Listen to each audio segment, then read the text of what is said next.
ஜனங்கள் வெள்ளை அங்கிகளை தரித்து தங்கள் கைகளிலே குருத்தோலைகளை பிடித்து சிங்காசனத்திற்கு முன்பாகவும் ஆட்டுக்குட்டியானவருக்கு முன்பாகவும் நிற்க கண்டேன். அல்லேலூயா.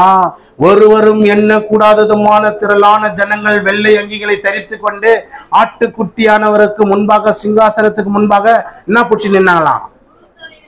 குருத்தோலைகளை பிடித்து கொண்டு நின்று. அப்ப சொல்லிட்டு அவங்க சொல்றாங்க பாருங்க, அவர்கள் மகா சத்தமிட்டு ரட்சிப்பின் மகிமை சிங்காசனத்தின் மேல் வீற்றிருக்கிற எங்கள் தேவனுக்கும் ஆட்டுக்குட்டியானவருக்கும் உண்டாவதாக என்று ஆர்ப்பரித்தார்கள்.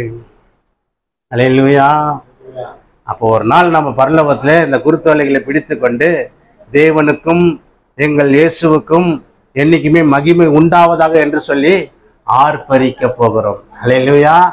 அது அன்னைக்கு நடக்க போது அதுக்கு சாம்பிள் தான் இன்னைக்கு இதை காட்ட போறோம். யாரோ செய்யறாங்க, பைபிள் சொல்றது, நம்ம தான் அதை அந்த நாட்கள்ல செய்ய போறோம்.